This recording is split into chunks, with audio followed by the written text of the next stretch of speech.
what's the definition of happiness? For me, it took me hitting that bottom point, that 957th rejection email, for me to realize, okay, I need to change something up. You're listening to the 7 Echo Podcast, brought to you by 7 Eagle Group, the place where we highlight inspiring and interesting United States military veterans who have found a successful civilian career after trading in their uniforms.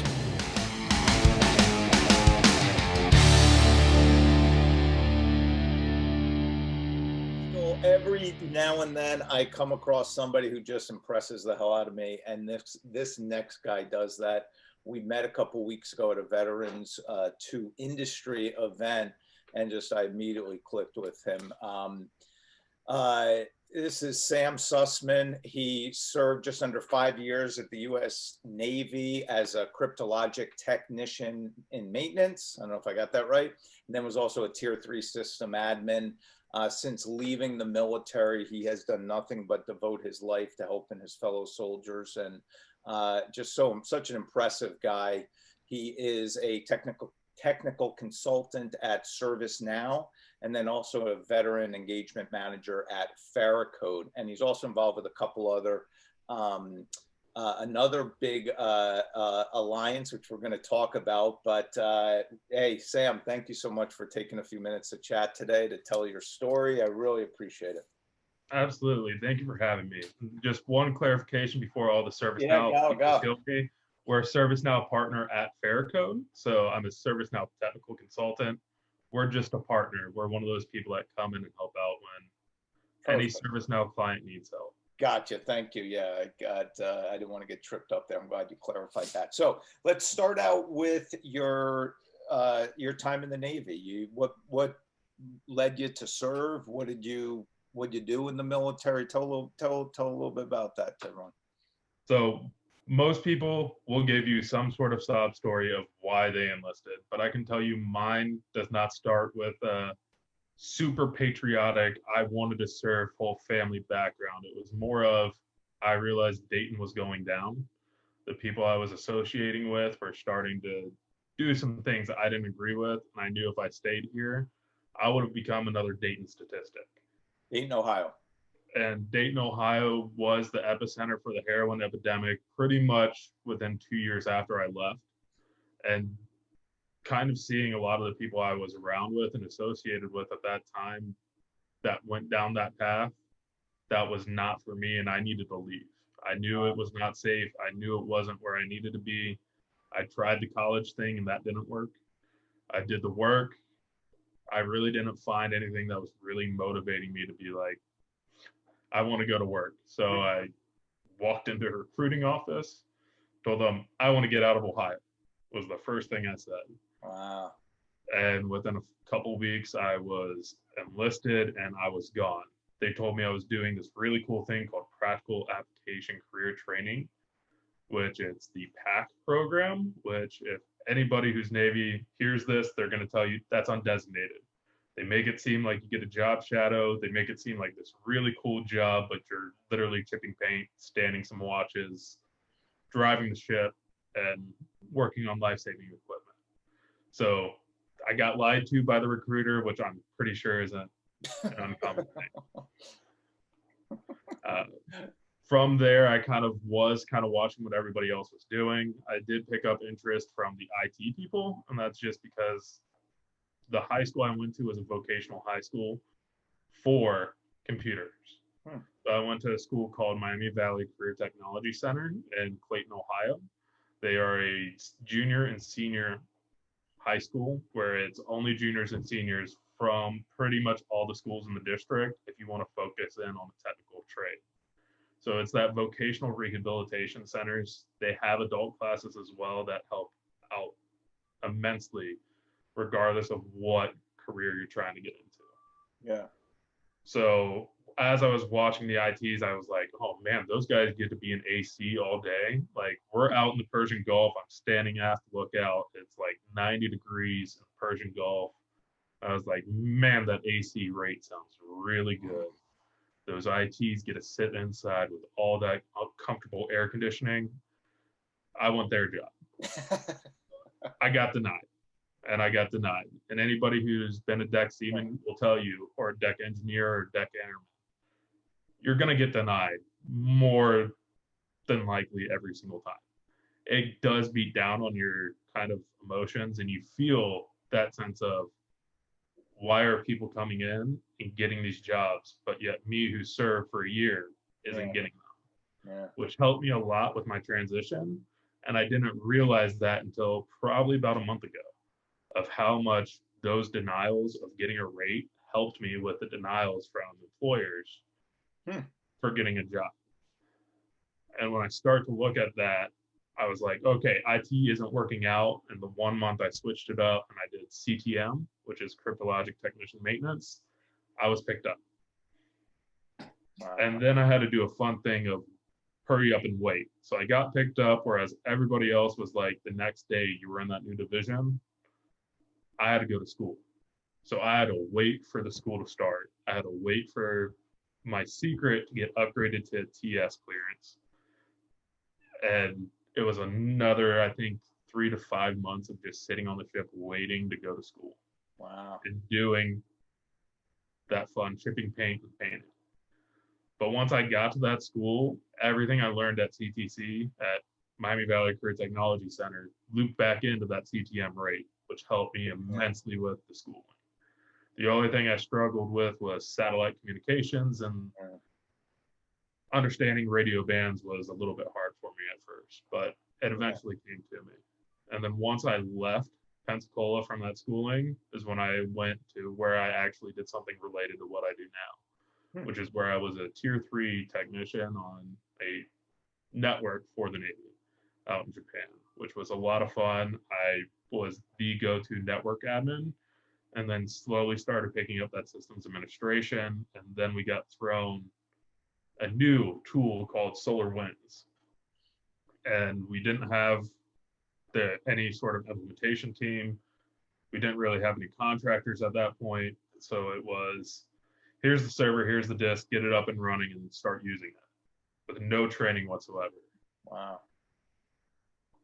Throughout that time and learning how to adapt without training, find the resources for free online and start building that knowledge base of, okay, this system needs XYZ to function. It needs this to be implemented so that way we can use it.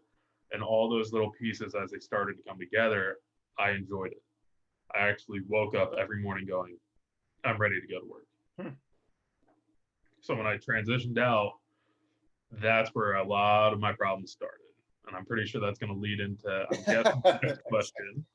What did you, before we get to the transition, I mean, talk about looking back now at your time in the Navy, what did you value the most in it? Like, what are some of those life lessons you came away with that you feel like, wow, this stuff really got me ready for the civilian world? I mean, it sounds like you had some failure in the Navy, as you mentioned in the beginning, that probably hardened you and gave you some toughness and grit that you didn't have before, you know?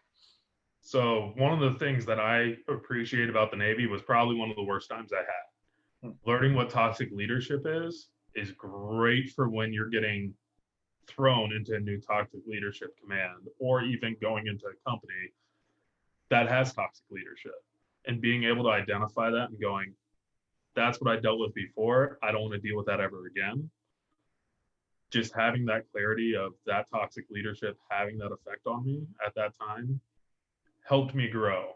But what it also did was it made me a much harder worker. So one of the stories that I like to tell is when my grandparents died. So my grandma and grandpa Sussman, my grandma Sussman and then my step grandfather both died on the same day, about 8 hours apart. Oh, gosh. I was deployed at the time over in Singapore. Wait, they were together or different sides? They were not together. My grandma Sussman was in Arizona when she passed. Okay. And my step grandfather was in a small little town outside of Columbus, Ohio. And when those AMCROSS messages came across, I was mission essential. So I had to learn quickly. There are cases where I'm going to have to push my feelings aside and keep going through a job. And having that grievance process and having to push it to the side yes, that was very toxic for my mental health. That was not a good thing for leadership to have done. And not being undesignated at that time didn't make sense to me why it was considered mission critical. Right. Because I don't know if you know much about undesignated. The certifications you have are to drive the ship and to work the tools that you're working with. Yeah. That's it. And we're a dime a dozen. Every like 2 to 3 months, somebody leaves the division and then somebody new comes in. So it was, didn't understand that piece of why I was mission essential, but at the same time, pushing through it helped me a lot because I learned there's going to be times where you're going to have to make a very tough decision on, I need to push personal away for a little bit so I can focus on work. And a lot of times that's a big gap that we have in our transition because we also have people who have that false sense of entitlement that they deal with. Right. And when we start going into that path, it starts going down a whole bunch of different routes. The other piece was I worked probably the most I've ever worked while I was undesignated. And that's just because you're the first ones up, you're the first ones working, you're the last ones working, you're the last ones to leave the ship when you're in port. And if you ever meet somebody who's undesignated while they're undesignated, they're going to smell like BO. They're going to be these sweaty people. And when they leave the ship, the thing is, you'll see them transform from some of the dirtiest people in the world to looking extremely fresh. Yeah. But it's because a lot of the BMs take pride in what they look like when they're not working. And that's one of the things that I brought with me out of the Navy too was look good, be good, do good. The 3 keys for success in the boats and mate community. When you start that looking good, that's where it shoots to success, or any of those other programs really help out veterans with getting a step up. Because you start seeing when you start dressing for that success, when you start dressing for the role you're approaching, it's something that will stick with you. And the fact that boats and mates were so critical about uniform standards, and then when we left, you would see us in like really nice clothes, and people would always be confused. And it'd be like leaving the ship at 10 p.m. and we would look fresh just to walk back to the barracks. That's good stuff. And that's a couple things that kept with me. When it came to the CTM side, a lot of the technical skills I value, but those are not necessarily some of the fun ones to talk about. Yeah. I'm doubting you want to hear like being able to patch a server and being able to run all the network gear in my own house. That way I can drop a Cat 5 cable so I can have Ethernet in my bedroom. Yeah. That's boring stuff. Talk now about your transition. You were telling me a story the other day, how you encountered more rejection than the typical job seeker. I want to hear about that, how you got through that, and what you learned from that. Absolutely. So my transition story starts with everything they teach you in TAPS. Craft your resume to every single job post you apply for. Have your kind of golden resume that has all your experience, and then pick and choose for those job postings. I followed all those steps, did everything they told me to do, and guess what? None of it worked. There was 957 rejection emails that I got. I don't remember if all of them responded to me, but those 957 rejection emails mean the world to me now. It pissed me off beforehand. It made me extremely upset beforehand. But thinking about it now, when I was applying for those jobs before, what I was envisioning was work towards what you're good at. Go towards what you've been trained to do and stick with that fixed mentality. Right.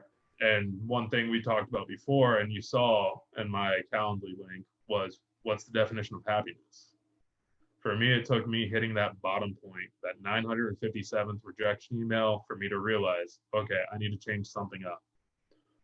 I need to kind of clear my mind. I started going to the VA, talking to somebody, which good for you. Helped out a lot. And throughout that talking, we did a lot of mindfulness exercises, and we focused in on things like happiness. What can you be passionate about? Yeah. And re-envisioning what success means, because a lot of people are goal-oriented or mission-driven. But if you don't define what your success point is, Right. you're always going to be reaching for more and always going to feel undersatisfied because you haven't reached all of your goals of success. Yeah. But when you start defining success as having a work-life balance, being able to walk my dog throughout the day, being able to step away from work and actually step away where you don't have to think about work, is one of my big things with success. Being able to help others is another aspect. And for me, the ability of being the veteran engagement manager at Farracode and building up a skill bridge program and breaking entry points for anyone looking to get into IT, that's my view of success. And I feel I've made that. Now, career progression, completely different than what my idea of success is, because I still have a lot to grow in my career. I'm just at the technical consultant field right now. Eventually, I do need to become a technical architect, but that's a long way in the future. I like the developer path right now. Yeah. Well, something tells me nothing's going to stop you from achieving that goal. It sounds like you got a great foundation that you built out of a lot of experiences, some good, some bad, but that's what makes us who we are. So that is awesome, man. I'm proud of you. Talk now about, why are you so involved in the veteran community? Why are you on all these, these calls that I go on? I always see you. I always hear people talking your name. I always hear you're just in the thick of things with veterans and helping them. Why is that such a part of who you are? Absolutely. So we met on Vets to Industry, and I have to give them a shout out and give Brian Arrington one of the biggest shout outs in the world, because when I got out, that didn't exist. There was not a resource bank. There was a quote unquote resource bank from the VA and from TGPS and from the books and everything else they give you. But when you go through and actually go to those websites and you call those numbers, what you're going to realize is a whole bunch of 404 page does not exist. And those numbers are dead. Nobody's really maintaining that from that transitional class, which is an issue. And I know I'm going to get heat for saying it out loud, but I'm okay with taking that heat. Right. Because if I take the heat and other veterans benefit, I'm okay with it. At the end of the day, for me, helping those people who don't know where to look, they don't know what they want to do, or they get told, you need to go into IT. Both of us work in IT. How generic is, you need to go work in IT? Or my other favorite, you need to go work in cyber. It's very vague things that they're being guided towards. Right. And helping somebody figure out, okay, let's take that vagueness and break it down. And a lot of the people tell you that I talk with and that I mentor, I'm aggressive with it. I'm not going to beat around the bush and go around your feelings. I'm going to tell you, you need to pick a path. I'm not going to tell you what path you need to pick. Right. Because if you're not making these decisions now, I can get you any job you want. Yeah. The issue is that happiness piece. If I get you that job and you're regretting that job every morning you wake up and you work that 9 to 5 every day, you're going to get burnt out. Right. One of the things that we notice with veterans is we're extremely loyal people. So when we get to that company, it's really hard to either pull us away or for us to leave that company. Right. And it's because we're taught dedication to duty. And one of the things that I have to break people with is the military used and abused you. These companies are no different than the military. They will use and abuse you in order to maximize profits. Yeah. To start looking at what programs you can use and abuse from them to build yourself up and advance your career progression. Yeah. So if you're looking to break into the IT community, the help desk is a great place to start, but you don't want to get trapped there. Right. And a lot of people get confused when I say, great place to start, but don't get trapped. They don't understand that if you stay loyal to that help desk and you stay in that help desk, when you're hired as a level 1 support and you start doing good, it's hard to bump you up to level 2 when you're doing good at level 1, because level 1 numbers will go down. So when you start looking at the career progression in the help desk realm, you find those platforms that everybody's using. You start identifying, okay, I'm really good at Epic, which is healthcare software. And then you start going, maybe I should look at implementing. Because when you start going down that implementer path, you start to get a little bit more of that mission-driven success of what most military service members are going after. Yeah, that's good. That's good advice. I like that. I like that a lot. Let's talk now about something that, again, just impresses the hell out of me. It's no secret that a lot of companies today, a lot of recruiting agencies want to go after the the E6, E7s, the officers, the guys from West Point, the Naval Academy. I know you have a soft spot in your heart for the guy who served 4 years and now is out and needs some direction. You're starting something called the Junior Enlisted Alliance. Tell everyone about that. Absolutely. So the Junior Enlisted Alliance is essentially the Navy, we called it the Blue Jackets mess. And that was E4 and below. But for me, when I started looking at, okay, Junior Enlisted, what that definition is across all branches, it varies. And that's what threw like a whole curveball into my plan of doing E4 and below. And I started to realize it's the E5 and below. Just because you hit that E5 mark and you hit that senior NCO or that mid-level NCO, depending on your branch, there's still a gap of services available. And those gaps need to be bridged. A lot of times these programs will turn people away telling them they're not qualified. And a lot of times I see the people being told that they're not qualified are E5 and junior because they don't possess things like a degree. They don't possess 10 years experience in a certain field, or they're missing some of those big gaps of where you're able to actually place somebody as a recruiter. Wait, hold on one sec. My dog just... Oh, you're fine. Like script. Pick it up with that sentence you just started with. The E5. So when we start looking at the E5s, and I forget where I was at with that thought. So E5 and junior, we start to see a lot of those companies don't really want somebody without extensive experience and without formalized education. And there's a gap because a lot of the programs that people are getting trained in, I would trust an aviation boats and mate on a flight line in the commercial sector more than I would trust somebody coming out of the school that just got trained in it. Right. The difference that a lot of these companies have is they're looking for that theory knowledge and they're not looking for the practical application knowledge, where 1 year experience is more like 5. And a lot of people are confused when I say 1 year in the military is equal to more time than most civilian careers. It's because our clock never stops. Right. 24/7. When I was out in Japan, I was getting calls at 2 a.m. on my not duty days to come fix issues. There was no ability for me to say no. There was no ability for me to go, it's not my duty day, good night. Yeah. You get the call, you're up and you're working. So there were times where I would be working 100, 120-hour weeks where I would get 6 to 8 hours of sleep. Yeah. And even then, when I would need that sleep, I would still need to do things like study for my advancement exam, which is testing my technical knowledge throughout my entire rate. It's also testing things like professionalism. It's testing military history. It's testing a lot of these traditions that companies value, but they don't have a way to put a metric behind it. Right.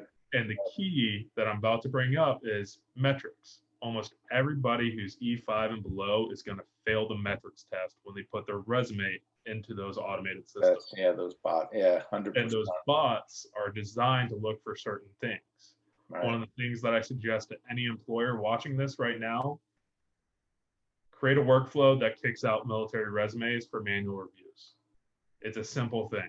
Yeah. Kick out resumes that are from military spouses. Right.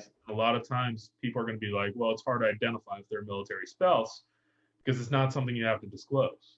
Right. And it's not. But there's certain identifiers, like if you notice that somebody's changed jobs every 3 years and they've gone from Germany to Japan to San Diego to Texas, and you start realizing, oh, maybe that's where some bases are. Right. And then you connect those dots and be like, well, they've have this master's degree, but they've been working part-time jobs. Yeah. Those are some identifiers to be like, okay, maybe we shouldn't hold gaps in employment against these people. Because a lot of times the military spouses and the veterans themselves will have those gaps, and it's gaps by choice. Right. It's not gaps by force. And a lot of people on the recruiting and hiring manager piece view those gaps as a negative thing instead of it being a positive thing. Yep. The big five are some of the biggest that could be making the biggest impact right now, but aren't, because they literally have offices next to every base. They have the opportunities to train, and they have the connections to do that training.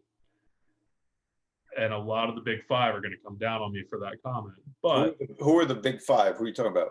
So I'm talking, I don't want to drop names. The big five know who they are. Big five tech companies. I got you. Big five tech and big five military contractors. I got you. I understand. They're the ones that really have a lot of the pull to be able to take those chances, to bring on those spouses, to start those training programs, and instead of siloing people in, leaving the door open for their actual potential. Yep. Which confuses a lot of people when I say that, and I know I'm going to get heat for it. But these programs, you shouldn't cherry pick the people you pick. Right. I can tell you, Ben Scudero, he was our first intern at Faircode for our Skill Bridge program.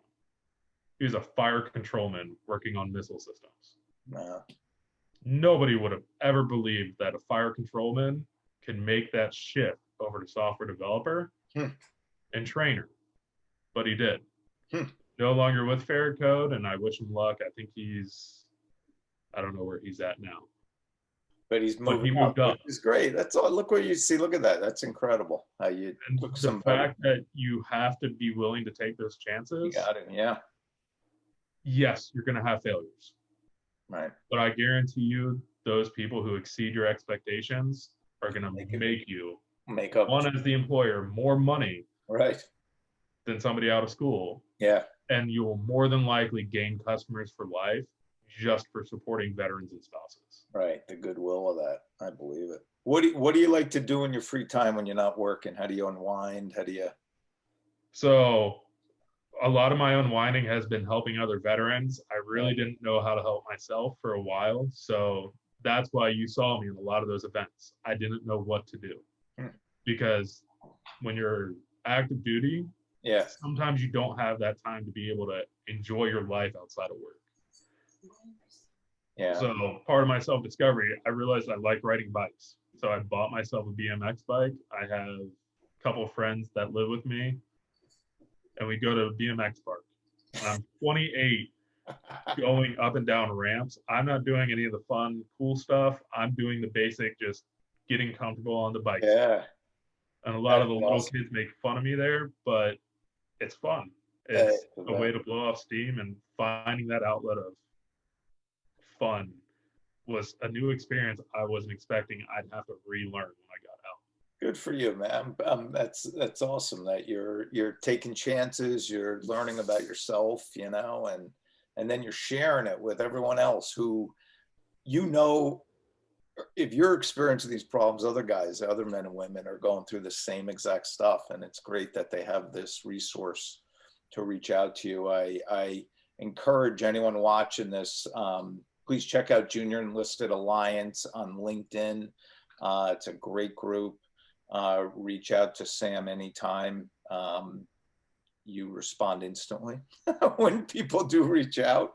And that's one of the things that throws everybody off, because they expect me to be one of those people that's like, I'll leave your message in my inbox for like 3 to 4 months. But as you noticed on the Vets Industry event, every single person that sent me a request, and I tell every single person, add the note.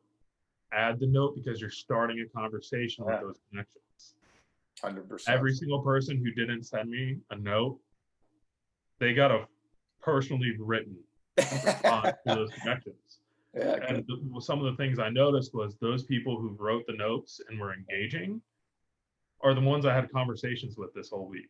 Right. So from 5 to 6 p.m., my calendar is open to any veteran or any spouse or any dependent, and even any government employee who's looking to make that shift, that time is for them. That's awesome. And anybody who has issues with connecting to Zoom, you can ask some of the people who have yet to leave reviews on my LinkedIn for helping them. I'll give you some references of people that I have given my personal phone number to. And I am just as responsive on my personal cell phone as I am on LinkedIn, on my email, on everything else. And it's just because military. When you guys are reaching out, I know that you are reaching out because you need help. You're not reaching out to me because you have the time of day to be able to be relaxed and not have a job. Typically, you're reaching out to me because either A, the job you're at isn't satisfying you and you hate it to the point where you are looking to become a statistic. Yeah. Or you don't have a job and you've been getting those denials and you want my help breaking through. And a lot of times people come to me for IT and they leave the conversation going into a completely different field. Yeah, that's awesome though. But you send them down the path of their passion. Yeah. That I have gotten into police academies. Good for you. And they came to me saying they wanted to be in cyber defense. And they said they wanted to be a system security analyst. Yeah. And after having a conversation of why do you want that? And then hearing them talk, I said, okay, I see where your motivation is, but let's also look at how does that career align with your motivation, align with what makes you happy at work, and aligns with your vision of happiness. Yeah. That's great. And typically it'll be, oh, shoot, I never really thought of that. Can I get back to you? And my answer always is yes. Take some time, think about it, get back to me, and we'll build that path in the future. Sam, you are an awesome dude, awesome guy, man. You're very inspiring to people like me. I've been in this industry 6 years of trying to help vets, and I just love coming across guys like you. And I applaud you for the work you're doing and how you've dedicated your life to this mission. It's very impressive. So, and thank you so much for sharing your story today. And I really appreciate you being on. Absolutely. Thank you for having me. And anybody who needs my help, reach out on LinkedIn.